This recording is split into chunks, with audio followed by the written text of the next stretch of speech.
ସୀମିତ ସମ୍ପର୍କ ଭାଲୁ ଉପଦ୍ରବ ସରିଗଲା ଦିଟା ଏକେରେ ଆଉ ଗୋଟେ ଏଇ ଲାଇନଟା ରହିଲା ଆଉ କେବେ ପିଲା ହାତରେ ପଢ ହିମକାଳ ବାହାର କରି ପଡିଛି।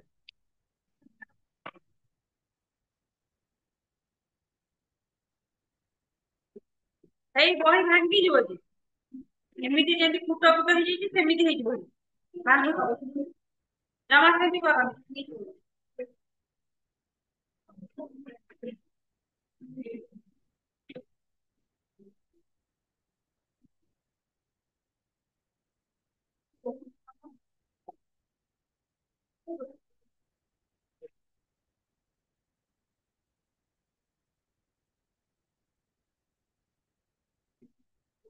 ଦେଖ ହିମକାଳ କବି ପରିଚୟ ବୁକ୍ ଦେଖ କବି ହଉଛନ୍ତି କିଏ ନା ଦୀନକୃଷ୍ଣ ଦାସ। ଜନ୍ମସ୍ଥାନ ହଉଛନ୍ତି ଜଳେଶ୍ଵର ବାସସ୍ଥାନ ହଉଛନ୍ତି ପୁରୀ। ପୁରୀର ଯୋଉ ଜଳେଶ୍ଵର ଠାରେ ଜନ୍ମଗ୍ରହଣ କରିଥିଲେ। ତାଙ୍କର ସୃଷ୍ଟି ହଉଛି କଣ ନା ରସ କଲ୍ଲୋଳ ରସ ବିନୋଦ ପ୍ରସ୍ତାବ ସିନ୍ଧୁ ଜଗମୋହନ ଛାନ୍ଦ ନାମ ରତ୍ନ ଗୀତା ଭୂତ କେଳି ଜ୍ଞାନ ସାଗର ଅନେକ ଭଜନ ଆଉ ଜଣାଣ ଚୌପଦୀ ଓ ଚଉଦିଶା ରଚନା କରିଛନ୍ତି। ଦୀନକୃଷ୍ଣ ଦାସ ଓଡିଆ ସାହିତ୍ୟର ଜଣେ ଅନନ୍ୟ ପ୍ରତିଭା। ସେ ବୈଷ୍ଣବ ସନ୍ୟାସୀ ଥିଲେ। ଗୋଟେ ଆମର ଦିଟା ଧର୍ମ ଅଛି ଗୋଟେ ହଉଛି ବୈଷ୍ଣବ ଧର୍ମ ଆଉ ଗୋଟେ ହଉଛି ଗୌଡୀୟ ବୈଷ୍ଣବ। ବୈଷ୍ଣବ ଧର୍ମ ଗୌଡୀୟ ଗୌଡୀୟ ହେଲା। ଓଡିଶୀ ବୈଷ୍ଣବ ପରମ୍ପରାରେ ଜ୍ଞାନ ଓ ଭକ୍ତି ଉଭୟକୁ ପ୍ରାଧାନ୍ୟ ଦିଆଯାଉଥିଲା। ଓଡିଶୀ ମାନେ ଓଡିଶା। ଦୀନକୃଷ୍ଣ ଥିଲେ ସେଇ ପରମ୍ପରାର ସାଧକ। ଜଳେଶ୍ଵରରେ ଜନ୍ମ ହୋଇଥିଲେ ହେଁ ସେ ପୁରୁଷୋତ୍ତମ କ୍ଷେତ୍ର ପୁରୀକୁ ନିଜର କର୍ମଭୂମି ଭାବରେ ବାଛି ନେଇଥିଲେ।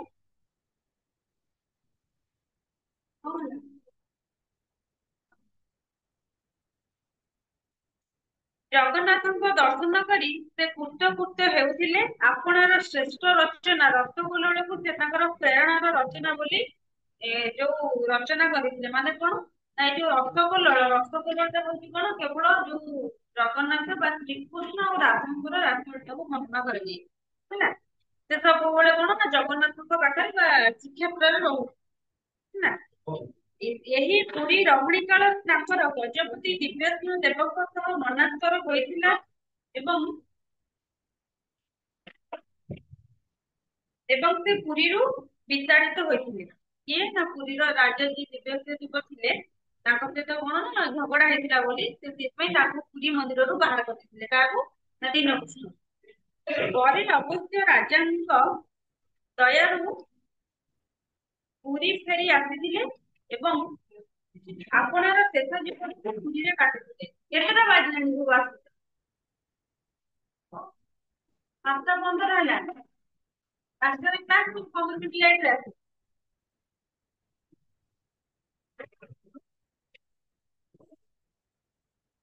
ତାପରେ ଦେଖ ତାପରେ ସବୁ କଣ କଲେ ନା ତାଙ୍କୁ ଯାଇକି ନା ଦିବ୍ୟସିଂହ ଦେବଙ୍କୁ କ୍ଷମା ମାଗିଲେ। ଦିବ୍ୟସିଂହ ଦେବ କ୍ଷମା କରିଦେଲା ପୁଣି ଶେଷ ସମୟକୁ ସିଏ ଆସିକିନା ପୁରୀରେ ରହୁଥିଲେ। କିଏ ଦୀନକୃଷ୍ଣ। ଦୀନକୃଷ୍ଣଙ୍କୁ ଓଡିଆ ସାହିତ୍ୟର ଜୟଦେବ ବୋଲି କୁହାଯାଏ। ଜୟଦେବ ବୋଲି କାହିଁ କୁହାଯାଏ ତ ସେ ଗୀତ ଗୋବିନ୍ଦ ବି ରଚନା କରେ ହେଲା। ଜୟଦେବ ଯେପରି ତାଙ୍କର କାନ୍ତ କୋମଳ ପଦାବଳୀ ଲାଗି ଓଡିଆ ପାଠକ ମାନଙ୍କ ନିକଟରେ ବେଶ୍ ପରିଚିତ ଥିଲେ। ଦୀନକୃଷ୍ଣ ମଧ୍ୟ ସେହିପରି ରସକଲ୍ଲୋଳ କାନ୍ତ କୋମଳ ପଦାବଳୀ ରଚନା କରି ପାଠକ ମାନଙ୍କ ମନରେ କିଣି ନେଇ ହେଲା। ମାନେ ସିଏ ଯୋଉ ଫାଷ୍ଟ ଗୀତ ଗୋବିନ୍ଦ କିଏ ରଚନା କରିଥିଲେ ନା ଜୟଦେବ ରଚନା କରିଥିଲେ। ତାପରେ ପରେ ଇଏ ତାକୁ ଅନ୍ତ ହେଲା। ଗରମ ଲାଗେ। ତାପରେ ଦେଖ ହିମକାଳ ଥିଲା ମାନେ ଜାଣିଛ କୋଉ କାଳ? ବା ହେମନ୍ତ ଋତୁ ବା ଶୀତ ଋତୁ। ଦେଖ ଆଲୋଚ୍ୟ କବିତାଟି ଦୀନକୃଷ୍ଣଙ୍କ ସେଇ ରସଗୋଲର କାବ୍ୟର ଏକାଦଶ ଛାନ୍ଦ ଅଂଶ ବିଶେଷ। ଏଇଟାକୁ ଅଣ୍ଡରଲାଇନ କର ଏଇଟା ପଢିବ ହେଲା। ତାଙ୍କୁ ଗୋଟେ ବହି ଦେଲ ତମର ଏଠି ତିନିଟା ବହି ଅଛି।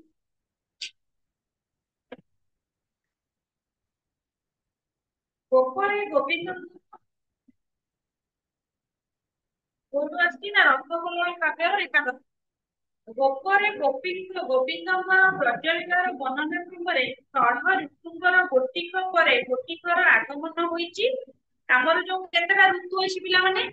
6ଟା ଋତୁ ହେଇଛି। ମାନେ ଏଇଟା ହଉଛି କଣ ନା ଶ୍ରୀକୃଷ୍ଣ ଗୋପପୁରରେ ଯୋଉ ଯାଇକିନା ଗୋପୀ ମାନଙ୍କ ସାଙ୍ଗରେ ରାସଲୀଳା କରୁଥିଲେ ସେ ଋତୁ ମାନଙ୍କର ବର୍ଣ୍ଣନା ହେଇଛି। ପ୍ରଥମେ ବର୍ଣ୍ଣନା ହେଇଛି କଣ ନା ହେମନ୍ତ ଋତୁ ବା ଶୀତ ଋତୁର ବର୍ଣ୍ଣନା ହେଇଛି। ଏହି କ୍ରମରେ ପ୍ରଥମେ ଆସିଛି ହିମ ଋତୁ। ଶୀତ ପ୍ରକୋପରେ ପ୍ରକୃତି ଓ ଗୋପୀଗଣଙ୍କର ଯେଉଁ ଶାରୀରିକ ଓ ମାନସିକ ବିକ୍ରିୟା ସମ୍ଭବ ହୋଇଛି ମହାକବି ଦୀନକୃଷ୍ଣ ତାଙ୍କୁ ଆପଣର କାନ୍ତ କୋମଳ ପଦାବଳୀରେ ଅତି ସୁନ୍ଦର ଭାବରେ ବର୍ଣ୍ଣନା କରିଛନ୍ତି। ଶୀତ ଋତୁରେ ସବୁ କଣ କଣ ହୁଏ, ଲୋକମାନେ କେମିତି ସବୁ ଶୀତ ବସ୍ତ୍ର ପରିଧାନ କରନ୍ତି।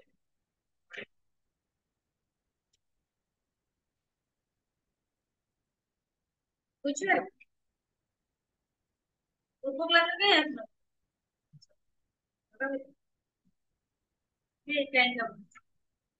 ତ ଦେଖ,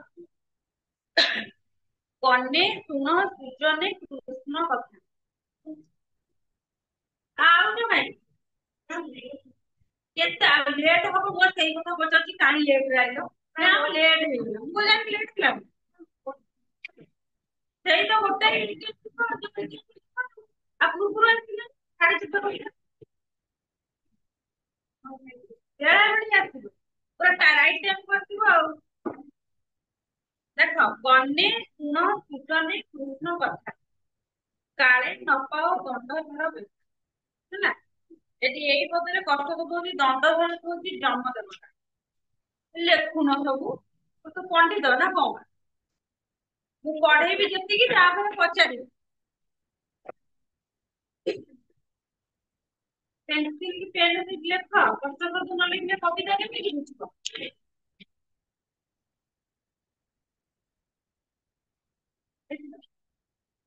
ଦଣ୍ଡଧର, ଦଣ୍ଡଧର ହଉଛନ୍ତି କିଏ ନା ଯମ ଦେବତା।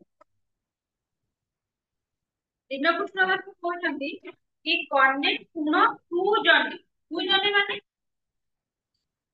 ଭକ୍ତ ମାନେ, ହେଲା ମାନେ କାନ ଡେରିକି ଶୁଣ କଣ କୃଷ୍ଣଙ୍କ କଥାକୁ ଶୁଣ। କୃଷ୍ଣଙ୍କ କଥା ଶୁଣିଲେ କଣ ହବନି ନା କାଳେ ନ ପାଅ ଦଣ୍ଡ ଧର ବ୍ୟଥା। କାଳେ ଅର୍ଥ ମାନେ ତମର ମୃତ୍ୟୁ ସମୟରେ ତମେ ଯଦି କୃଷ୍ଣ କଥାକୁ କନ ଦେଇକିନା ଶୁଣିବ ତାହେଲେ ତମର ମୃତ୍ୟୁ ସମୟରେ ତମେ ଯମର ଦଣ୍ଡ ପାଇବନି।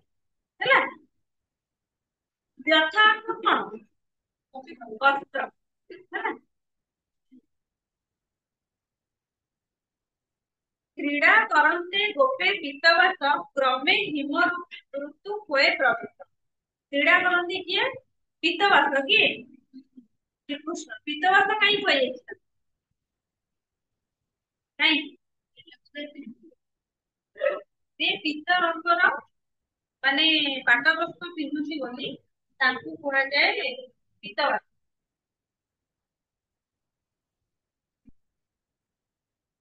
ପୀତବାସ ଶ୍ରୀକୃଷ୍ଣ। ହେଲା, କହୁଛନ୍ତି କ୍ରୀଡ଼ା କରନ୍ତେ ଗୋପେ ପୀତବାସ, ମାନେ ଯୋଉ କ୍ରୀଡ଼ା କରନ୍ତି ବା ଲୀଳା କରନ୍ତି କିଏ ନା ଗୋପ, ମାନେ ଏଇ ଯୋଉ ହଳଦୀ। ହେଲା, ଦେଖ, କ୍ରୀଡ଼ା କରନ୍ତେ ଗୋପେ ମାନେ ଯୋଉ ଗୋପପୁରରେ କିଏ ନା ପୀତବାସ କ୍ରୀଡ଼ା କରନ୍ତି। କ୍ରମେ ହିମ ଋତୁ ହୁଏ ପ୍ରବେଶ, ମାନେ ଯୋଉ ସମୟରେ ଶ୍ରୀକୃଷ୍ଣ ଗୋପପୁରରେ ଯୋଉ ଯୋଉ କ୍ରୀଡ଼ା କରୁଥିଲେ ବା ରାସଲୀଳା କରୁଥିଲେ ସେଇ ସମୟରେ ପ୍ରବେଶ ହୋଇଥିଲା କଣ ନା ହିମ ଋତୁ। ହିମ ଋତୁ ମାନେ ଶୀତ ଋତୁ ପ୍ରବେଶ ହୁଏ। କଲା ଦିବସକୁ ଅତି ନ୍ୟୁନ କହୁ କହୁ କହୁ ପଡିଲା ପଦ୍ମବନ। ମାନେ ଦେଖ, ଶୀତ ଋତୁରେ କଣ ନା ଛୋଟ ହଉଛି ଦିନ, ରାତି ହଉଛି ବଡ, ନାଇଁ? କଲା ଦିବସକୁ ଅତି ନ୍ୟୁନ, ନ୍ୟୁନ ମାନେ ହଉଛି ଛୋଟ। ହେଲା, କହୁ କହୁ ପଡିଲା ପଦ୍ମବନ।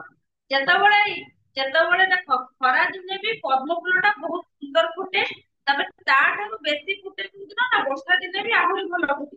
କିନ୍ତୁ ଶୀତ ଦିନରେ ତାର ଯୋଉ କାକର ପଡିକି ନା ପଦ୍ମ ପାଖୁଡା ଗୁଡାକ ସବୁ ମାନେ ପୋଡିଲା ପୋଡିଲା ଭଳିଆ ହେଇଯାଏ। ପଦ୍ମବନ ସବୁ ବିନାଶ ପାଇଯାଏ ଶୀତ ଋତୁରେ। ହେଲା, କହୁ କହୁ ପଡିଲା ମାନେ ଯୋଉ କାକର କଣ କଲା ନା ପଦ୍ମବନକୁ ପୋଡି ପକାଏ। କର୍ମୀ ଯାହାର ଯେଉଁ ଦଶା ଥାଇ କାହା ବଳେ ଆନ ନ ହୁଏ କରି ନ ହୁଏ।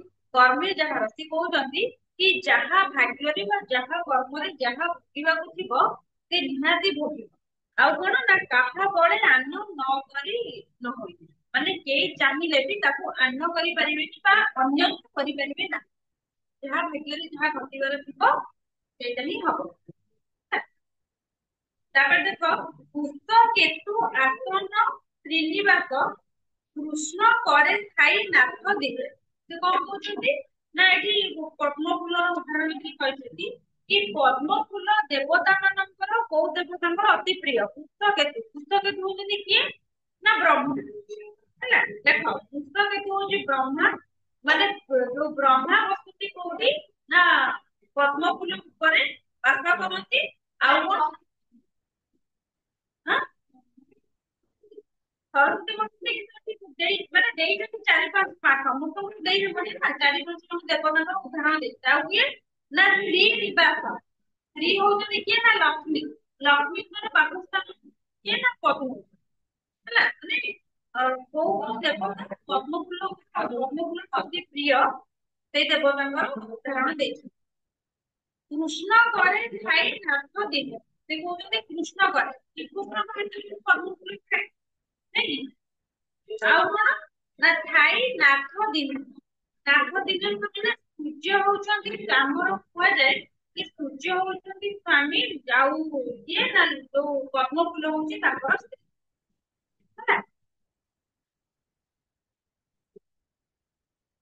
କେଡେ କେଡେ ବଡ ପ୍ରଭୁ ଏମାନେ କରିପାରନ୍ତି ଅଭୟ ବଚନ। ସେ କହୁଛନ୍ତି କି ଇଏ ହଉଛନ୍ତି ଏତେ ଏତେ ବଡ ଦେବତା ହୋଇ ମଧ୍ୟ ସେ କଣ କରନ୍ତି ନା ପଦ୍ମ ବନକୁ ରକ୍ଷା କରିପାରନ୍ତି ନାହିଁ। କାରଣ ସିଏ ଚାହିଁଲେ ବି ମାନେ ପଦ୍ମ ଫୁଲ ତ ସୁରକ୍ଷାରେ ରହିପାରିବ ନା, କିନ୍ତୁ ଯାହା କର୍ମରେ ଯାହା ଭାଗ୍ୟରେ ଯାହା ଥିବ ତାକୁ ଭୋଗିବାକୁ ହିଁ ପଡେ। ହେଲା, ବୁଝି ହଉଛି ପିଲା? ସେ କହୁଛନ୍ତି କୃଷ୍ଣ କରେ ଥାଇ, ମାନେ କୃଷ୍ଣଙ୍କ କରରେ ଅଛି କଣ ନା ପଦ୍ମ ଫୁଲ। ପଦ୍ମ ଫୁଲ ନାଥ ଦିନେଶ। ଦିନେଶ ଦିନେଶ ହଉଛି ସୂର୍ଯ୍ୟ, ନାଥ ହଉଛନ୍ତି ମାନେ ଯୋଉ ସ୍ୱାମୀ ପରି। ହେଲା, ଦିନେଶ ହଉଛି ଦିନରେ ଯୋଉ ସୂର୍ଯ୍ୟ। ତେଣେ ବଡ ପ୍ରଭୁ ଏମାନେ ସବୁ ଯୋଉ ଯୋଉ ବ୍ରହ୍ମା ହୁଅନ୍ତୁ, ଲକ୍ଷ୍ମୀ ହୁଅନ୍ତୁ, ଶ୍ରୀକୃଷ୍ଣ ହୁଅନ୍ତୁ କି ସୂର୍ଯ୍ୟ ହୁଅନ୍ତୁ, ଇଏ କେଡେ କେଡେ ମାନେ ପ୍ରଭୁ। ଏମାନେ ଏଡେ ଏଡେ ପ୍ରଭୁ ହେଇକିନା ବି କରିପାରନ୍ତି ଅଭୟ ବଚନ। ମାନେ ସେ କହୁଛନ୍ତି ଏତେ ଏତେ ବଡ ଦେବତା ହୋଇକିନା ମଧ୍ୟ ଏମାନେ ବି ମାନେ କର୍ମର ଭାଗ୍ୟ ତ ଅଛି, ତା କର୍ମରେ ଅଛି ସେ କୋଉ କାଳରେ ମାନେ ଭଲସେ ଫୁଟିବ, କୋଉ କାଳରେ ସିଏ ମାନେ ତାର ଯୋଉ କର୍ମବନ ପଡିଯିବ, ସିଏ ତା କର୍ମକୁ ନେଇକିନା ହିଁ ମାନେ ସିଏ ପଡିଯିବ। କିନ୍ତୁ ଏତେ ଏତେ ବଡ ଦେବତା ହେଇକିନା ମଧ୍ୟ ତାକୁ ରକ୍ଷା କରିପାରୁନାହିଁ। କେହି କେହି କେହି ରଖି ନ ପାରିଲେ ସେକାଳେ କଲା ଭୋଗ ଯାହା ଥିଲା। ସେ କହୁଛନ୍ତି କି ପଦ୍ମବନ ଏଇନା ପୋଡି ଯାଉଛି, କିନ୍ତୁ ସିଏ ଯେତେ ଭଗବାନଙ୍କୁ ଆତୁର ହୋଇ ଡାକିଲେ ମଧ୍ୟ ଭଗବାନ ତା କଥାକୁ କେହି ବି ହେଲେ ଶୁଣୁନାହାନ୍ତି। କାହିଁକି ନା ତା ଭାଗ୍ୟରେ ଯାହା ଅଛି, ତା କର୍ମରେ ଯାହା ଅଛି ସେ ସେଇଟା ଭୋଗ। ହେଲା, ଏଇ ପେଜ ଟା ଦେଖିଲ କାହାର ଗୋଟେ ବୁଝିଗଲାଣି, ତାକୁ ନେକ୍ସଟ ପେଜ କରିବା।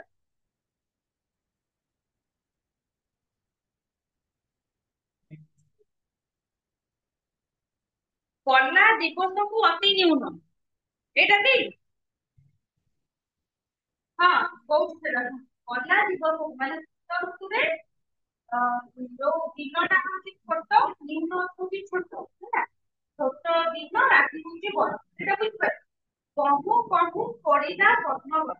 ସେ କହୁଛନ୍ତି କି ଯୋଉ ଦୀନକୃଷ୍ଣ ବାସୀ କହୁଛନ୍ତି କି ମୁଁ ମାନେ ଯୋଉ ଶୀତ ଦିନ କଥା ଆରମ୍ଭ କରୁ କରୁ ମାନେ କହୁ କହୁ ମାନେ ସେ କଥାକୁ କହୁ କହୁ ପଡିଲା ପଦ୍ମବନ। ମାନେ ଶୀତ ଋତୁରେ ଏ ଯୋଉ କାକର ପଡେ ପଦ୍ମବନ ପୋଡିଯାଏ, ମାନେ କାକରରେ ପଦ୍ମଫୁଲର ପାଖୁଡା ସବୁ ମାନେ ଏମିତି କଣ ହେଇଯାଏ, ମାନେ ଯେମିତି ଦେଖିନ ମାନେ ନିଆଁ ହାତ ବାଜିଲେ ଯେମିତି ଟିକେ ଟିକେ ମାନେ ପୋଡା ପୋଡା ହେଇଯାଏ, ପଦ୍ମବନ ଟା ସେପରି।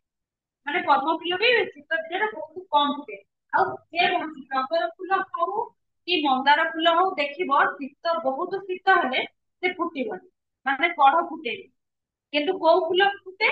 ନା ଗେଣ୍ଡୁ ଫୁଲ ଫୁଟେ, ସେବତୀ, ମାଳତୀ ଗୋଟେ ଧଳା ଧଳା ଫୁଲ ଅଛି ସେଇ ଫୁଲ, ଚମ୍ପା ଫୁଲ କେତେ ଫୁଟେ।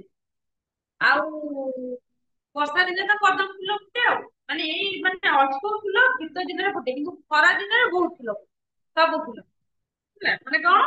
ନା ଶୀତରେ ସେମାନେ କଢ ହିଁ କରିପାରନ୍ତି ବୃକ୍ଷ ମାନେ। ଆଉ ତାର କଣ ଡାଉଟ ଅଛି? ଚାରି, କର୍ମୀ ଯାହାର ଯେଉଁ ଦଶା ଥାଇ ତାହା ପଡେ ଆନ ନୁହେଁ। ମାନେ ସେ କହୁଛନ୍ତି ଯାହା କର୍ମରେ ଯାହା ଭୋଗିବାର ଥିବ ସେ ସେୟା ହିଁ ଭୋଗିବ, ତାକୁ କେହି ବି ହେଲେ କାଟି ପାରିବେ ନାହିଁ। ତେଣିକି ସେ ଭଗବାନ ହୁଅନ୍ତୁ କି ମଣିଷ, ତାଙ୍କ ଭାଗ୍ୟରେ ତାନ୍ତି ଯଦି ତମେ କେତେ ଭଲ କାମ କରିଛ ତାହେଲେ ତମର କିଛିଟା କଟି ଯାଇପାରେ, କିନ୍ତୁ ତମେ ଭୋଗିବ। ଯେମିତି ତମେ ପୂର୍ବରୁ ପଢିଥିଲ ଗୋଟେ କଣ, ନା ସାପ ମୋଚନ, ନା ସେ ମୁଗ ରାଜା କେତେ ପୁଣ୍ୟ କରିଥିଲେ ବି ସେ କିଞ୍ଚିତ ମାତ୍ର ପାପ କରିଥିଲେ ବୋଲି ସେ ତଥାପି ନର୍କ ଭୋଗ କଲେ। ବହୁତ ନ ହଉ ଅଳ୍ପ ହଉ ସେ ଭୋଗ କଲେ। ସେଥିପାଇଁ ଯାହା କର୍ମରେ ଯାହା ଥିବ ସେ ସେଇଟା ଭୋଗିବାକୁ ପଡିବ। ତାକୁ କେହି ବି ଭଗବାନ ଚାହିଁଲେ ବି ତାକୁ ରକ୍ଷା କରିପାରିବେ ନା। ଆଉ କାହାର କଣ ବିଷୟରେ ଅଛି କୁହ?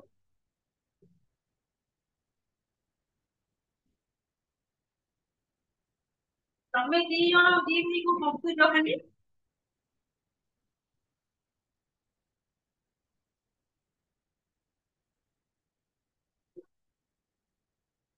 ମୋ ସାଙ୍ଗମାନେ ସବୁ କୁଆଡେ ଗଲେ?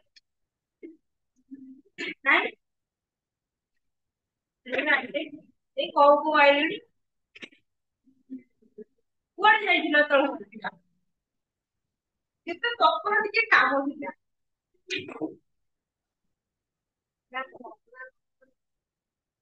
ହୁଁ।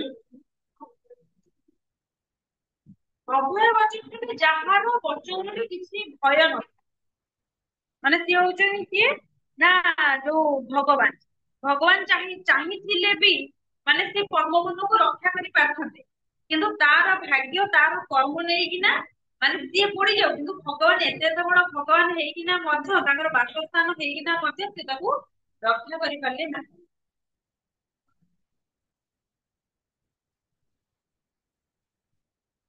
ପଢୁନ, ତମେ ବହି ଆଣିଲ?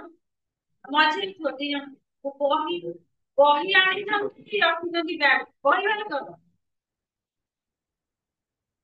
ହିମକଳ ବାହାର।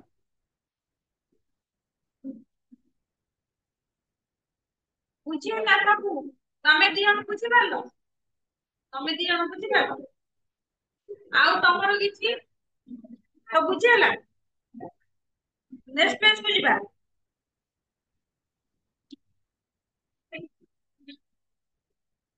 ଦେଖ, କୁଶଳରେ ସମସ୍ତେ ହିଁ ତୁମୁଖ, କଷ୍ଟ କାଳେ ହୁଅନ୍ତି ବିମୁଖ।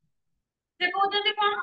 ନା ଦେଖ, ଯେତେବେଳେ ଏଠି ଗୋଟେ ଉଦାହରଣ ଦେଇଛନ୍ତି କିଏ, ନା ଦୀନକୃଷ୍ଣ ଦାସ ଉଦାହରଣ ଦେଇଛନ୍ତି କି କଷ୍ଟ ଦୁଃଖ ସମୟରେ ସମସ୍ତେ ପାଖରେ ଥିବେ, କିନ୍ତୁ ତମର ଯେତେବେଳେ ଦୁଃଖ ସମୟ ପଡିଥିବ ସେତେବେଳେ ସମସ୍ତେ ତମର ହାତ ଛାଡିକିନା ଚାଲିଯିବେ। ସତ କଥା ନୁହଁ ଏଇଟା? ନୁହଁ, ସେମିତି କହିଛନ୍ତି ଯେତେବେଳେ ପଦ୍ମ ଫୁଲର ମାନେ ଯେତେବେଳେ ଭଲ ଭାଗ୍ୟ ଥିଲା, ସିଏ ମାନେ ଭଲ ସେ ଫୁଟୁଥିଲା, ମାନେ ଯୋଉ ବ୍ରହ୍ମା ହୁଅନ୍ତୁ କି ଶ୍ରୀକୃଷ୍ଣ ହୁଅନ୍ତୁ କି ଲକ୍ଷ୍ମୀ ହୁଅନ୍ତୁ, ନାଇଁ କି ଯେତେବେଳେ ତାର ଭଲ ସମୟ ଥିଲା ତାପରେ ଯାଇ ସମସ୍ତେ ବାସସ୍ଥାନ ବାସ କରୁଥିଲେ, କିନ୍ତୁ ଯେତେବେଳେ ଶୀତ ଋତୁ ଆସିଲା, ଯେତେବେଳେ ତାର ଦୁଃଖ ସମୟ ଆସିଲା, ସେତେବେଳେ ସମସ୍ତେ ତାର ହାତ ଛାଡିଲେ, ମାନେ କେହି ତାକୁ ରକ୍ଷା କରିପାରିଲେ ନାହିଁ। କଣ ନା କୁଶଳରେ ସମସ୍ତେ ହିଁ ତୁମ, କୁଶଳ ମାନେ କଣ? ଦୁଃଖ ସମୟରେ, ଦୁଃଖ ସମୟରେ ସମସ୍ତେ ହଉଛନ୍ତି ସୁମୁଖ। ସୁମୁଖ ହଉଛି କଣ? ନା ଭଲ ମୁଖ ହେଲା। ଆସ, ଏଇ କ୍ଲାସ ସରିବା ଯାକେ ଆସ, ଅଲରେଡି ତ 5:30 ହେଇଗଲା। 6ଟାରେ ଟିକେ ଆସ, ଧୀରେ ଧୀରେ ଆସ ଆଉ। ହଁ ଦେଖ, ଉତ୍ତରରେ ସମସ୍ତେ ଭଲ ସମୟରେ ସମସ୍ତେ ମାନେ ତୁମୁଖ, ମାନେ ସମସ୍ତେ ସାଙ୍ଗ ହେଲା। କଷ୍ଟ କାଳରେ ହୁଅନ୍ତି ବିମୁଖ, କଷ୍ଟ କାଳରେ ମାନେ ଯାହାର ଦୁଃଖ ପଡିଥିବ ବା କଷ୍ଟ ପଡିଥିବ ସମସ୍ତେ ବିମୁଖ, ବିମୁଖ ମାନେ ମୁହଁ ଆଡେଇକିନା ଚାଲିବେ। କେଡେ ଶୀତଳ କପୁର ଚନ୍ଦନ କାନ୍ତ କାନ୍ତା ଯୋଗେ ହୋଏ ବନ୍ଧନ। ସେ କହୁଛନ୍ତି କପୁର ଆଉ ଚନ୍ଦନ, ଚନ୍ଦନ ତମେ ମାରିଯିବି ନା କପୁର ଆଉ ଚନ୍ଦନ ପୁରା ଥଣ୍ଡା ଲାଗେ ନା, ନାଇଁ ନା ମାରିନ ମାରିଛ। ସେ କହୁଛନ୍ତି କେଡେ ଶୀତଳ, କପୁର ହଉଛି କଣ ନା ଶୀତଳ, କପୁର ବି ହଉଛି ଯୋଉ କପୁର ଆଉ ଚନ୍ଦନ ବି ହଉଛି ଶୀତଳ। କେମିତି ନା କାନ୍ତ କାନ୍ତା ଯୋଗେ ହୋଏ ବନ୍ଧନ, ଯେମିତି ସ୍ୱାମୀ ସ୍ତ୍ରୀ ମାନେ ଗୋଟିଏ ରଥରେ କାନ୍ତ ହଉଛି ମାନେ ଯୋଉ ସ୍ୱାମୀ, କାନ୍ତା ହଉଛି ସ୍ତ୍ରୀ ହେଲା। ସ୍ୱାମୀ ସ୍ତ୍ରୀ ଯେପରି ମାନେ ବନ୍ଧନ ହେଇକିନା ରହିଥାନ୍ତି, ସେମିତି କର୍ପୂର ଚନ୍ଦନ ସେମିତି ମାନେ ସ୍ୱାମୀ ସ୍ତ୍ରୀ ପରି ବନ୍ଧନ ହୋଇକିନା ରହିଥାନ୍ତି। କୋଉ ଋତୁରେ ମାନେ କର୍ପୂର ଚନ୍ଦନ ଲାଗେ କୋଉ ଋତୁରେ ନା ଗ୍ରୀଷ୍ମ ଋତୁରେ ନା ଶୀତ ଋତୁରେ କଣ ମାନେ କେମିତି ମାନେ ଯୋଉ ନିଆଁ ଜାଳନ୍ତି ସେଇଟା ନା, କିନ୍ତୁ ଏଇଟା ଶୀତ ଋତୁରେ ଶତ୍ରୁ ହେଲା। ଦେଖ ଗଲେ ଦଇବ ସାଙ୍ଗ ଆନ ଆନ, କେଉଁ ଅଗ୍ନି କି ନୁହେଁ ସମାନ। ଏଇଟା ସେ କାହିଁକି କହିଛନ୍ତି ଦେଖ, କେଡେ ଶୀତଳ କପୁର ଚନ୍ଦନ ମାନେ ଶୀତଳ ଦେଇ, ସେଟା ହଉଛି କଣ ଶୀତ ଋତୁରେ, ଏଇଟା ହଉଛି କଣ ମାନେ ଲୋକମାନଙ୍କୁ ତା ତମର ଯେତେ ଭଲ ସାଙ୍ଗ ହେଇଥାଉ ତାକୁ ଯଦି ଟିକେ ପାଣି ପକେଇଦବ ସିଏ ପୁରା ତମକୁ ମାରିବ ବୋଧେ, ନାଇଁ। ସେ କହୁଛନ୍ତି କଣ ନା କପୁର ଚନ୍ଦନ ଯେମିତି ନା ସ୍ୱାମୀ ସ୍ତ୍ରୀ ଭଳିଆ ସବୁବେଳେ ବନ୍ଧନ ହେଇକିନା ରହିଥାନ୍ତି, କିନ୍ତୁ ଗଲେ ଦଇବ ସଙ୍ଗ ଆନ ଆନ ମାନେ ଅଲଗା ଅଲଗା ହେଲା। ମାନେ ଯୋଉ ଏଇ ଯୋଉ ଶୀତ ଋତୁ ଆସିଲେ କପୁର ଚନ୍ଦନ ପୁରା ଅଲଗା ଅଲଗା ହୋଇଯାଏ। ମାନେ ଦେଖ ଖରା ଦିନ ହେଲେ କପୁର ଚନ୍ଦନ ଠାକୁରଙ୍କ ଦେହରେ ଲଗାଯାଏ ମିଶା ଯାଇକିନା, ଯେତେବେଳେ ଶୀତ ଋତୁ ଆସେ କପୁର ଚନ୍ଦନକୁ ଅଲଗା ଅଲଗା କରାଯାଏ, କାରଣ ଠାକୁରଙ୍କ ମୁଣ୍ଡରେ ଖାଲି ଟୋପାଏ ଚନ୍ଦନ ଲଗାଯାଏ, କପୁର ଆଉ ଲଗାଯାଏନି। ସେଥିପାଇଁ କହିଛନ୍ତି ଯେତେବେଳେ ଶୀତ ଋତୁ ଆସିଲା ସେତେବେଳେ କପୁର ଚନ୍ଦନ ଆନ ମାନେ ଅଲଗା ଅଲଗା ହେଇଗଲା। କେଉଁ ଅଗ୍ନି କି ନୁହେଁ ସମାନ, ମାନେ ସେ କହୁଛନ୍ତି କି ଶୀତ ଋତୁରେ ମାନେ ଅଗ୍ନି ହିଁ ଭଲ ଲାଗେ, ମାନେ ନିଆଁ କୋଉଠି ଜଳୁଥିବ କି ମାନେ ଯୋଉ ଦେଖିବୁ ଚୁଲି କି ଗ୍ୟାସ ଯୋଉଠି ନିଆଁ ଜଳୁଥିବ ସେଠି ମାନେ ଲୋକମାନଙ୍କୁ ଭଲ ଲାଗେ, ନାଇଁ। କିନ୍ତୁ ସେ କହୁଛନ୍ତି କି କପୁର ହଉ କି ଚନ୍ଦନ ହଉ ସେ କୌଣସି ମାନେ ଅଗ୍ନି ସହିତ ସମାନ ନୁହଁ, ସେଥିପାଇଁ ତାଙ୍କୁ ଶୀତ ଋତୁରେ ଅଲଗା ଅଲଗା କଥା ବୁଝି ହଉଛି। କଳାକାର ନୁହଁଇ କୋଉ ବିଷ, କଳାଙ୍କର ଅର୍ଥ କଣ କହିଲ? ଜହ୍ନ ଚନ୍ଦ୍ର ହେଲା। କଳା କର ନହଇ କଉ ବିଷ, କଉ ପବନ ନକରଇ କିସ।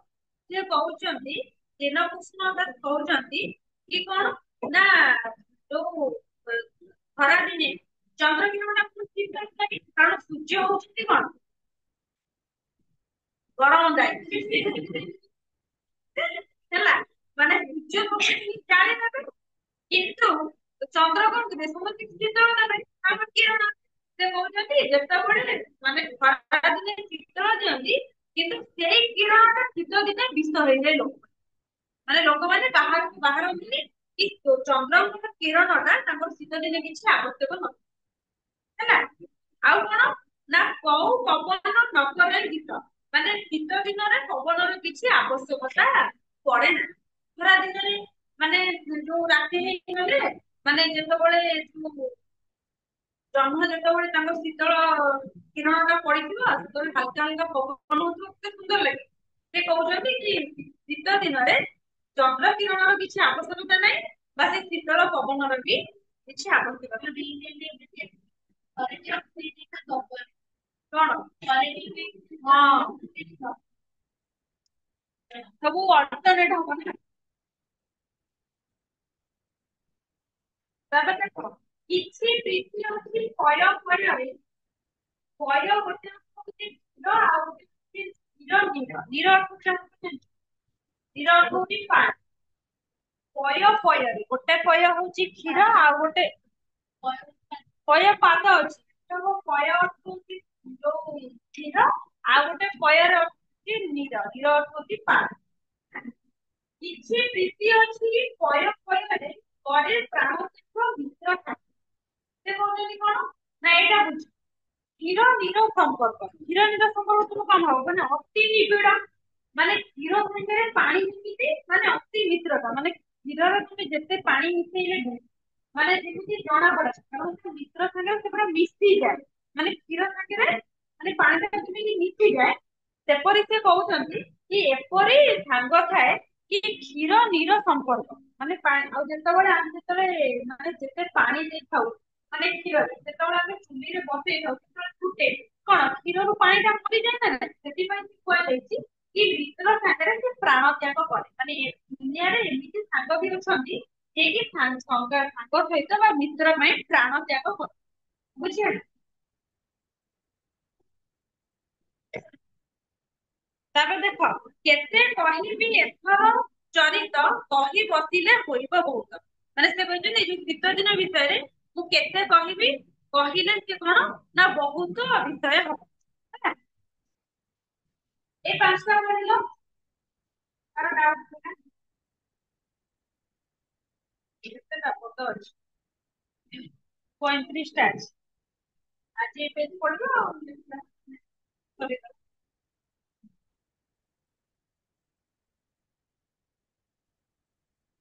କଣ ପଛରେ ଆସି କମ୍ପ୍ଲିଟ କରିବି ପଢା ଚାଲିଛି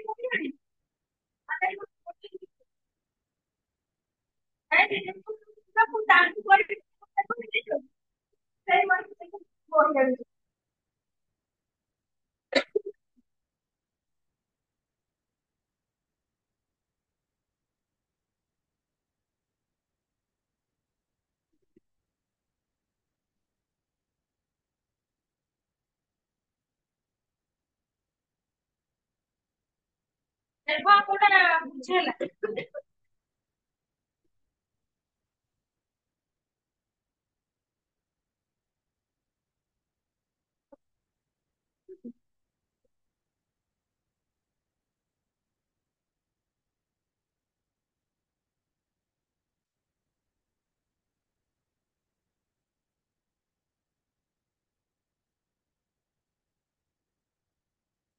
ଯାହାର ପିଲାମାନେ ଓଡିଆ ଲେଖିବା ହଉ ସେମାନେ ସମସ୍ତେ ତମର ଏଇ ଖାଦ୍ୟରେ ମାନେ କିଛି ବି ମାନେ ଏତେ ବି ପାଠ ନାହିଁ ନା ସବୁଦିନ ଗୋଟେ ପାଠରେ ତ ଓଡିଆ ଲେଖି କାରଣ ମାନେ ସାଇନ୍ସ ପିଲାମାନଙ୍କର ଓଡିଆ ମାନେ ଲେଖିବାଟା ସ୍ପିଡ୍ ହୁଏ ହେଲା ସେଥିପାଇଁ ଏବେ ତମର ସମୟ ଅଛି ନା 2 3 ମାସ ଗୋଟେ ପେଜରେ ଲେଖ କି ଗୋଟେ ପେଜ ହଉ ଛବିରୁ ଦେଖିକି ଦେଖିବା ତମ ପେଜ ଲେଖିବା ଆଉ ଯୋଉ ଲେଖା ବି ପ୍ରାକ୍ଟିସ ନହେଲେ ଓଡିଆ ଟା ଜଲ୍ଦି ଲେଖିବ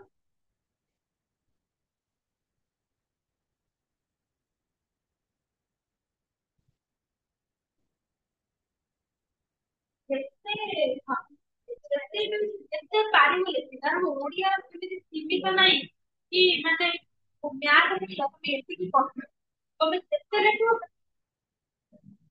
ଓଡିଆରେ ଲେଖା ହେବ ଅର୍ଥ ଅତି ହେଲା 32 ପେଜ ଦେଖ 36 ପେଜ ତମେ ଯେତେ ଲେଖ 38 ପେଜ 38 ପେଜ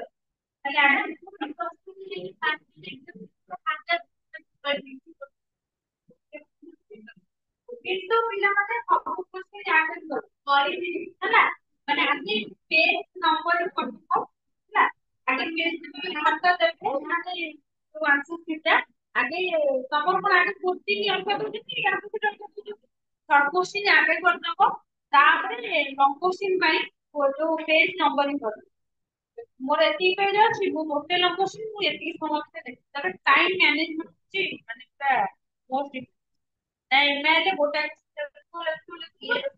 ଆଉ ଗୋଟେ କୁ ଲେଖିବାକୁ ସମୟ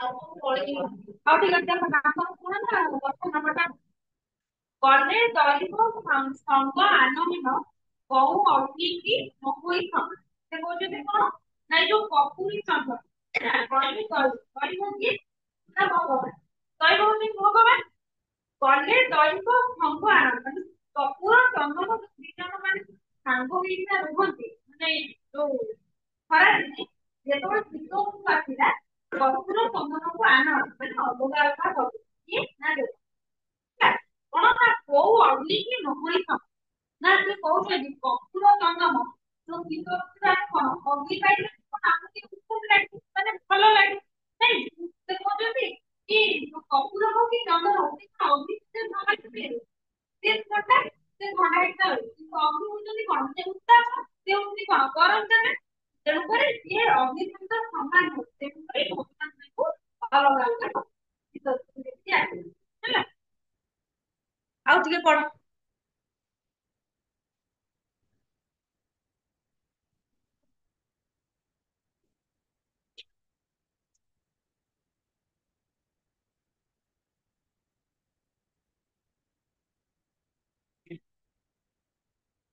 ହେଇଗଲା ସବୁ ପଢିବା ହଁ ନେକ୍ସଟ 14 ପଢା ହବ ନାଇଁ କଞ୍ଜ ନୟନ କଞ୍ଜ ନୟନ କିଏ ନା କୃଷ୍ଣ କଞ୍ଜ ନୟନ କଞ୍ଜ ହଉଛନ୍ତି କିଏ ନା ବ୍ରହ୍ମା ଲେଖୁନ କଞ୍ଜ ହଉଛନ୍ତି ବ୍ରହ୍ମା କଞ୍ଜ ନୟନ ହଉଛନ୍ତି କୃଷ୍ଣ ବିକର୍ତ୍ତନ ହଉଛନ୍ତି ସୂର୍ଯ୍ୟ ବିକର୍ତ୍ତନ ସୂର୍ଯ୍ୟ କଞ୍ଜ ହଉଛନ୍ତି ବ୍ରହ୍ମା କଞ୍ଜ ନୟନ ହଉଛନ୍ତି କୃଷ୍ଣ ହେଲା କିରତି ରଖିବେ ଏ ଅବା ପଦ୍ମବନ ସେ କହୁଛନ୍ତି କୃଷ୍ଣ ହୁଅନ୍ତୁ କି ବ୍ରହ୍ମା ହୁଅନ୍ତୁ କି ସୂର୍ଯ୍ୟ ହୁଅନ୍ତୁ କେହି ଚାହିଁଲେ ବି ପଦ୍ମବନକୁ ରଖିପାରିବେ ନାହିଁ କାହିଁକି ରଖିବେ କାହିଁ ରଖିପାରିବେ ଏ ବିଶ୍ୱଜିତ କାହିଁ ରଖିପାରିବେ ଦେଖିଥିଲ ହେଲେ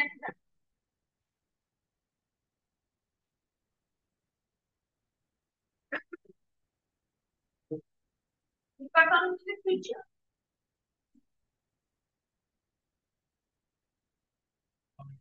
ହେଲା ମୁଁ କହିଲି କୃଷ୍ଣ ବ୍ରହ୍ମା ସୂର୍ଯ୍ୟ ହୁଅନ୍ତୁ ସେ କାହିଁକି ପଦ୍ମବନକୁ ରକ୍ଷା କରିପାରିବେ ନାହିଁ ତ କାହିଁକି ସେ ପୋଡିଯିବ ଯେ ତାକୁ କାହିଁକି ରକ୍ଷା କରିବେ ଭଗବାନ ତ ଚାହିଁଲେ ତାକୁ ରକ୍ଷା କରିପାରିଥାନ୍ତେ ନା କି ଆମର ବାସସ୍ଥାନ ହଉଛି କି ଶ୍ରୀକୃଷ୍ଣ ତାଙ୍କର କରରେ ମାନେ ହାତ ଧରନ୍ତି ପଦ୍ମକୁ କିନ୍ତୁ ଯୋଉ ସୂର୍ଯ୍ୟଙ୍କର ସେଇଠୁ କୁହାଯାଏ କିଏ ନା ପଦ୍ମ ଉଡେଇକି ତ ସିଏ କାହିଁକି ତାକୁ ରକ୍ଷା କରିବେ এটা তো একটা দুঃখ সময় না কাহিনী তো রক্ষা କାହିଁ ରଖିବି ପୁରା ପଢିଲି ଯାହା କର୍ମରେ ଯାହା ଭିତରେ ଯାହା ଭୋଗିବାର ଥିବ ସିଏ ଭୋଗିବ ସେଥିପାଇଁ କୌଣସି ଦେବତା ଚାହିଁଲେ ବି ତାକୁ ରକ୍ଷା କରିପାରିବେ ନାହିଁ ହେଲା ତାପରେ ଦେଖ କେହି ରହି ନପାରିଲେ ଶୀତରେ କଲେ ଯେ ଯାହା ଉପାୟ ସବୁ ସେ କହୁଛନ୍ତି ମାନେ ଶୀତରେ କେହି ରହିପାରିଲେ ବହୁତ ଥଣ୍ଡା ସମସ୍ତେ ସମସ୍ତଙ୍କର ଉପାୟ କଲେ ମାନେ କିଏ ତାର କାହାକୁ ଶୀତ କଲା କିଏ ତାର ନିଆଁ ଜାଳି ବସିଲା କାହାକୁ ଶୀତ କଲା କିଏ ସ୍ୱେଟର ଜ୍ୟାକେଟ ପିନ୍ଧିଲା ମାନେ ସତରେ ମାନେ ନିଜ ନିଜ ଉପାୟ କରିବା ଶୁଭୁନି ହଁ ମାନେ ସମସ୍ତେ ମାନେ କେହି କାହା ଚିନ୍ତା କରେ ମାନେ ନିଜ ନିଜ ପାଖରେ ସମସ୍ତେ ମାନେ ସମସ୍ତଙ୍କ ନିଜ ନିଜ ଚିନ୍ତା କରେ କିଏ ତାର ନିଆଁ ଜାଳିଲା କି ମତେ ଏଇ ଶୀତ ହବ ମୋ ପାଇଁ କାହିଁକି କରିବି ତମକୁ ଶୀତ ହବ ତମକୁ ସେଇଟା ନୁହଁ ନା ସମସ୍ତେ ସମସ୍ତଙ୍କ ଦେଇଛି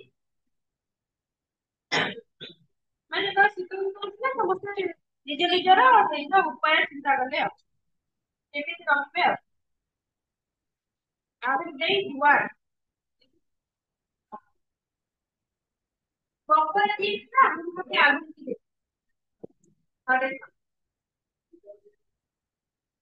କଞ୍ଜ ନେତ୍ରୀ କି କୋଳରେ ବସାଇ କେତେ ରୂପେ ଅମ୍ବର ଲାଗି ହୋଇ କଞ୍ଜ ନେତ୍ରୀ ପିଲାମାନେ କିଏ କଞ୍ଜ ନେତ୍ରୀ ଲକ୍ଷ୍ମୀ ହେଲା କିଏ ନା ଜଗନ୍ନାଥଙ୍କ କଥା କୁହାଯାଇଛି ଜଗନ୍ ଯେତେବେଳେ ଶୀତ ଋତୁ ଆସେ ସେତେବେଳେ କଣ ନା କଞ୍ଚ ନେତ୍ରୀ ମାନେ ଲକ୍ଷ୍ମୀ କି ତାଙ୍କ କୋଳରେ ବସେଇ କିଏ ନା ଜଗନ୍ନାଥ ମାନେ ପଞ୍ଚନେତ୍ରୀ ହଉଛନ୍ତି ଲକ୍ଷ୍ମୀ କୋଳରେ ବସାଇ କେତେ ରୂପ ଅମ୍ବର ଲାଗି ହୁଏ ମାନେ ଜଗନ୍ନାଥ ଯୋଉ ଲକ୍ଷ୍ମୀଙ୍କୁ କୋଳରେ ବସେଇକି ଯେତେବେଳେ ଶୀତ ଋତୁ ଆସିଲା ସେତେବେଳେ ଅମ୍ବର ଅର୍ଥ କଣ ଗୋଟେ ହବ ଗୋଟେ ଅମ୍ବର ହଉଛି ଆକାଶ ଆଉ ଗୋଟେ ଅମ୍ବର ହଉଛି ବସ୍ତ୍ର ବିଭିନ୍ନ ପ୍ରକାର ବସ୍ତ୍ର ପିନ୍ଧିକିନା ବିଭିନ୍ନ ପ୍ରକାର ଦେଶ ହୁଏ କିଏ ନା ଜଗନ୍ନାଥ ପଞ୍ଚନେତ୍ରୀରେ ଲକ୍ଷ୍ମୀ କୋଟି ବ୍ରହ୍ମାଣ୍ଡ ନାଥ ସୁଖେ ରହି କରେ ଶମ୍ଭୁ ସୁଦର୍ଶନ ବନ କୋଟି ବ୍ରହ୍ମାଣ୍ଡ ଠାକୁର କିଏ? ଜଗନ୍ନାଥ। ଦୁଃଖରେ ରହୁ ମାନେ ଶୀତ ଋତୁରେ ବିଭିନ୍ନ ପ୍ରକାର ବସ୍ତ୍ର ଧାରଣ କରିକି ସେ ଶୀତ ଦାଉରୁ ରକ୍ଷା କରିବା ପାଇଁ ମାନେ ସୁନ୍ଦର ଦିଶିଲେ ବା ବେଶ ଧାରଣ କଲେ।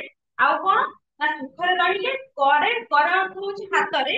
କମ୍ବୁ ସୁଦର୍ଶନ ବହି, କମ୍ବୁ ଅର୍ଥ କଣ ନା ଶଙ୍ଖ, ସୁଦର୍ଶନ ହଉଛି ସୁଦର୍ଶନ ଚକ୍ର, ବହି ମାନେ ଧରିବା ହେଲା ସେଠି ବହି।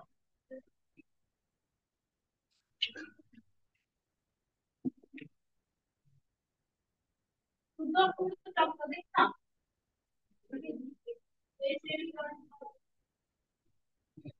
ହଁ ହଁ ହଁ ଦେଖ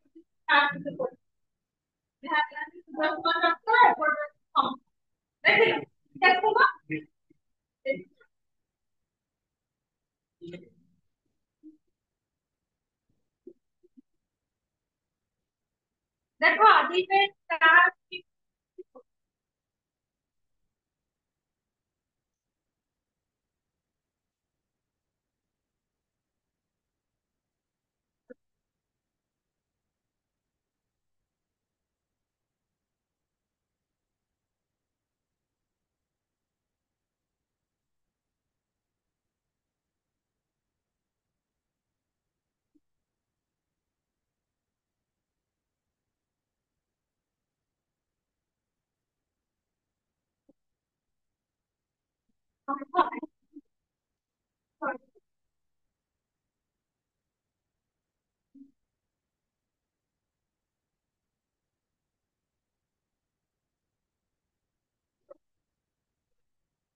ପଢ ପଢ ଏଇନା କ୍ୱେଶ୍ଚନ ପଚାରିବା ଆଜି ପାଇଁ ଏତିକି ପଢା ହବ। ପଚାରିବି ଯାଉଥିଲେ ମୁଁ ବି ତମକୁ ପଚାରିବି ଯାହା ପଚାରିବି ପଚାରିବି କେତେ କମିଟି ଦେଶର ଚରିତ କହି ବସିଲେ ହବ ହଉ ମାନେ ଏତେ ବୁଝିପାରିଲ ସେଇଟା ବୁଝିଲି। ଗୁଣଭୂଷଣ ଲୋକ କହୁଛନ୍ତି ମୁଁ କେତେ ହାର ଚରିତ ମାନେ ଶୀତ ଋତୁ ବିଷୟରେ ମୁଁ କେତେ କହିବି କେତେ କହିବି ଆହୁରି ବହୁତ ବହୁତ ହେଲା। ଆଜି ଯାହା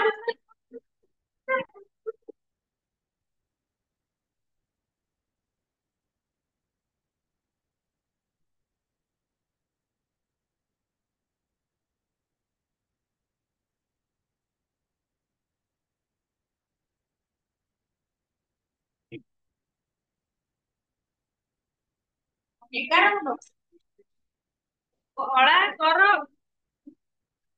କଳା କର ନମଇ କୌଶ ତେର ନମ୍ବର ପଚାରୁଛ ନାଇଁ କାମ କଳା କର ନମଇ କେଉଁ କୋଉ ବିଷ କୋଉ ପବନ ନ କରାଇ ସେ କହୁଛନ୍ତି କଳା କାମ କଣ ହଉଛି ସେ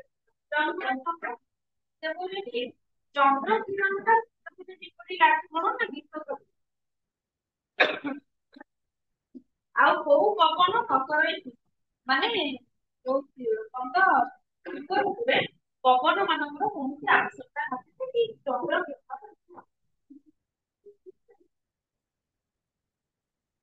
କଣ ଭାରି ହସୁଛ କାଇଁ କଣ କଥା କହିଲେ ଆମେ ଟିକେ ହସିବା ତୁ କହ ବୁଝିଲା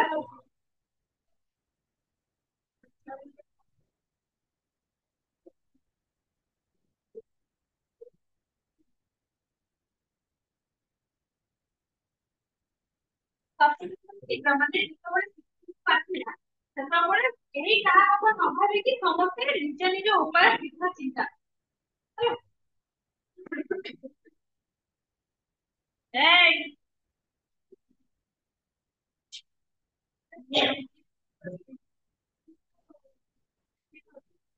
ଶ୍ରୀ ନିବାସ ଶ୍ରୀ ଅର୍ଥ ହଉଛନ୍ତି ଲକ୍ଷ୍ମୀ ନିବାସ ମାନେ ତାଙ୍କର ବାସସ୍ଥାନ। ମୁଁ ବା କହିଲି ମୁଁ ଅଛି କରିବା ପାଇଁ ମୁଁ କଣ କହିଲି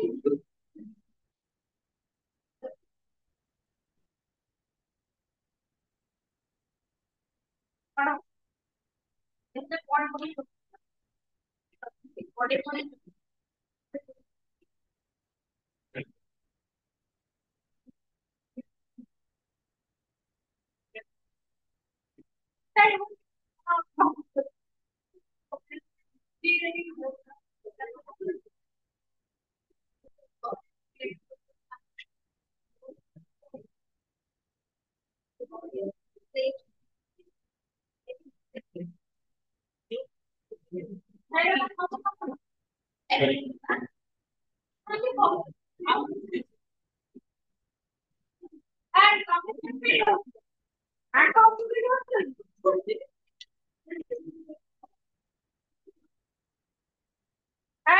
ତମର ସବୁ କ୍ଲିୟର?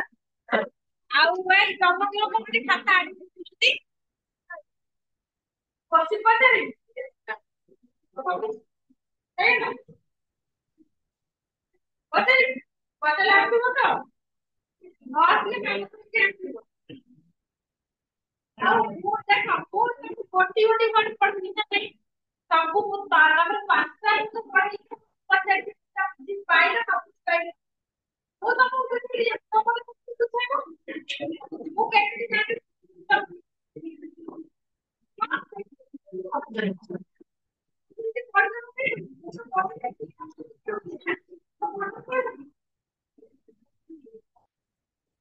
ଦେଖ ହାତ ଥିବ କଳା ଅକ୍ଷର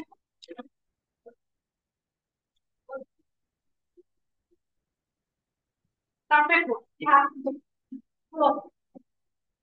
କାଇଁ ଆସିବନି ଏବେ ତ ଚାଷ କଳା ହାତରେ ଲେଖିଛ କାଇଁ ଲେଖିଛ ତମ କହିଲେ କଷ୍ଟ ଲେଖିବ ସେ ଗ୍ଲାସ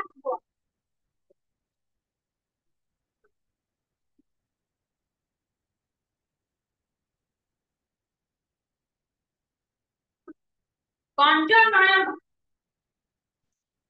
କଞ୍ଜ ନୟନ କଞ୍ଚ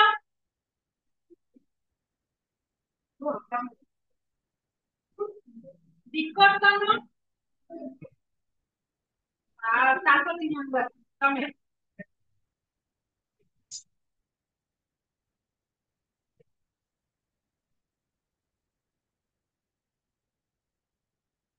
ମୁଁ କରିବି ମୁଁ କୁହ ମୁଁ କଣ କରିବି କୁହ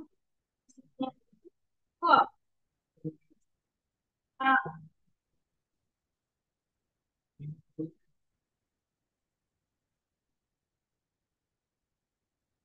ଆଉ କି କହିବ କୁହ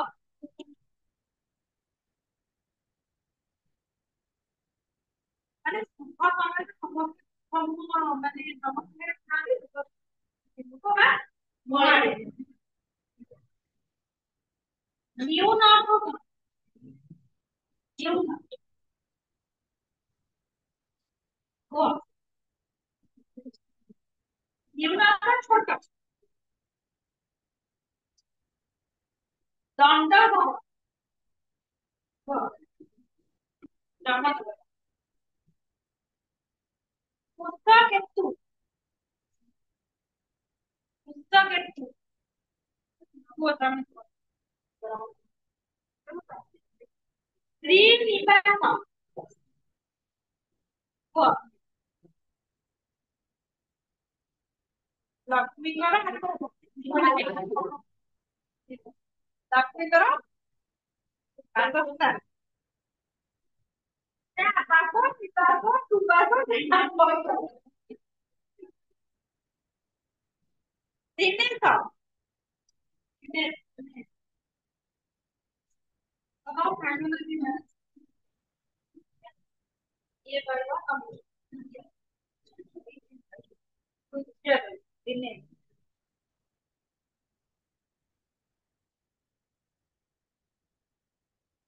କେଉଁମାନେ ହଉଛନ୍ତି ବଡ ବଡ ମହାନ ବଡ ବଡ ଗୁଣ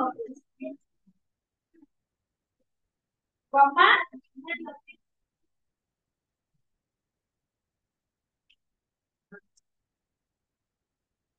କାନ୍ତ କାନ୍ତା କିଏ କାନ୍ଦି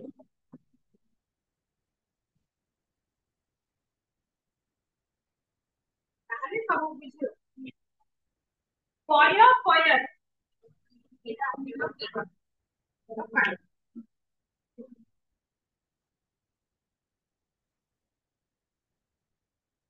ପଞ୍ଚନେତ୍ରୀ ପିଲାମାନେ ଅମ୍ବର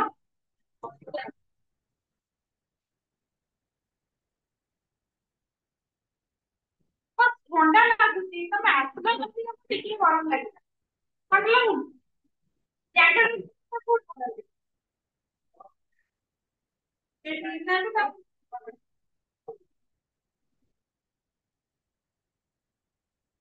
କୋଟି ବ୍ରହ୍ମାଣ୍ଡ କଥା କିଏ ବାବୁ ସୁଦର୍ଶନ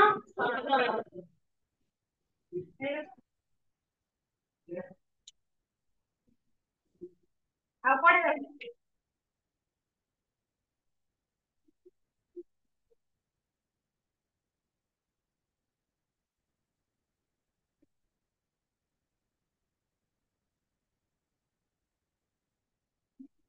ଘରେ ତ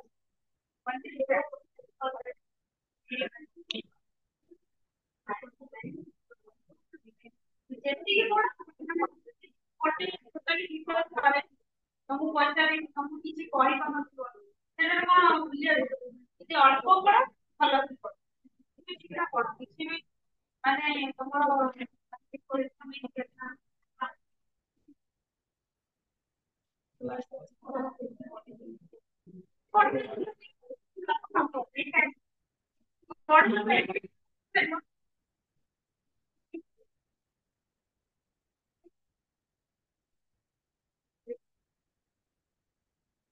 ଆଉ ଗୋଟା କୋଶ୍ଚିନ୍ ଅଛି କର୍ମୀର ସ୍ୱାମୀ କିଏ? ଯାହା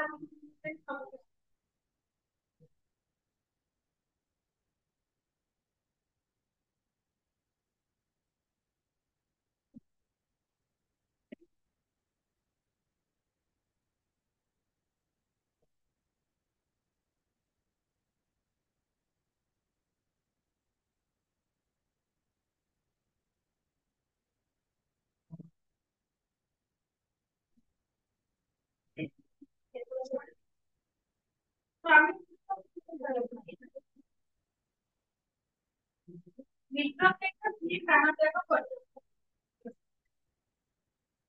ପାଇଁ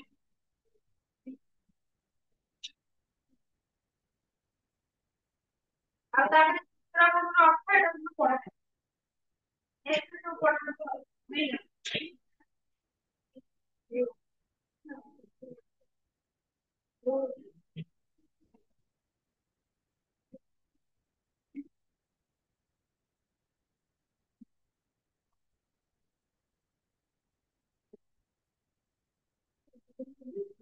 ଯେତିକି ମାନେ ଖରାପ କୋଉଟା ନଥିଲା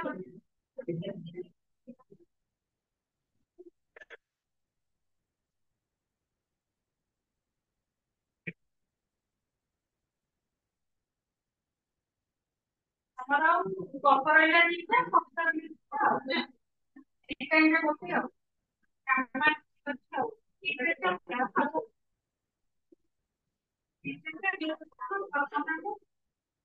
ବିଶେଷ ପିଲା ବିଶେଷ ବିଶେଷ ପଢନ୍ତି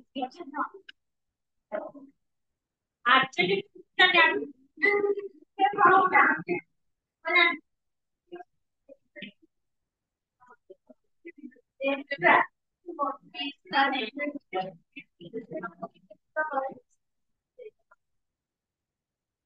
ବିଶିଷ୍ଟ ଖବର ଗୁଣ ପରିମାଣ ନିର୍ଦ୍ଦିଷ୍ଟ ହେଲା ବୁଝିଲେ ଇତ୍ୟାଦି କ୍ଲାସିଫିକେସନ ଥାଏ ତାହାକୁ ବିବେଚନା ହେଲା ମୁଁ କହିବି ଗୋଟିଏ ସେଟା କଣ ଗୋଟେ ହଉଛି କଣ ଗୋଟିଏ ଆମ୍ବ ମୁଁ କହିବି ଯୋଉ ମାନେ ଯଦି ଆମ୍ବଟା ଦେଇଥିବ ଯଦି ଆମ୍ବର ମୂଲ୍ୟ ସେଟା ହଉଛି ବିକ୍ରି ଯଦି ଗୋଟିଏ ଆମ୍ବ ଦେଇଥିବ ସେଟା ହଉଛି କଣ ନା ସଂଖ୍ୟା ଅଛି ମାନେ ଗୋଟିଏ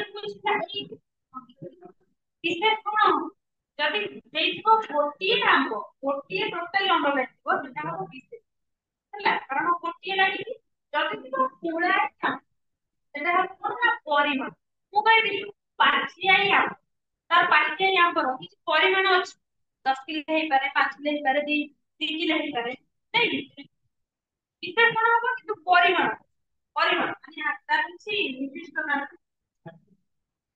ଏ ମାନେ ସେଥିରେ ମଧ୍ୟ ବିଶେଷ କରେ ତାପରେ ହଉଛି ଫୁଲଟି କୁଣ୍ଡ ହେଲା ଗୁଣବାଚକ ମାନେ ଫୁଲ ବୁଝିବେ ନା ସେଟା ବିଶେଷ ଫୁଲଟି ବହୁତ ସେଟା ନା ବିଶେଷ ମାନେ ହେଲା କଣ ମାନେ ସୁନ୍ଦର ବୁଝିଲା ତାପରେ ବହୁତ ଅତି ଜୋରରେ ପବନ ବହୁଛି ମାନେ ଜୋରରେ ହଉଛି କଣ ବିଶେଷଣ କିନ୍ତୁ କଣ ନା ଅତି ଜୋରରେ ବହୁଛି ମାନେ ଆଉ ସେଟା ହବ ବିଶେଷଣର ବିଶେଷଣ ମାନେ ବିଶେଷଣ ଅଛି କେତେ 15 ପ୍ରକାର ବିଶେଷ ହଉଛି 5 ପ୍ରକାର ଯୋଉଥିରେ 13 ପବନ ସହଜ ଅଛି କିଛି ନାହିଁ ଯାହା ଏମିତି କହିଲି ଏଠି ସଂଖ୍ୟା ପରିମାଣ କଣ ପାଇଲେ ତାପରେ ଗୋଟେ କିଛି ନା ବିଶେଷଣର ବିଶେଷଣ ଆଉ ଗୋଟେ ହେଲା ମାନେ କ୍ରିୟା ବିଶେଷଣ କ୍ରିୟା ବିଶେଷଣ ଯୋଉଟା କାର୍ଯ୍ୟ ବିଶେଷଣ ଆଉ ଗୋଟେ ହଉଛି ଅବସ୍ଥା ଆଉ ହଉଛି ଗୁଣ ଏଇ ସବୁ ବୁଝି ପଢିକି ଆସିବ ନା ସାର୍ এই বিষয়টা পড়ে যাই না বুঝলা বুঝছি সারি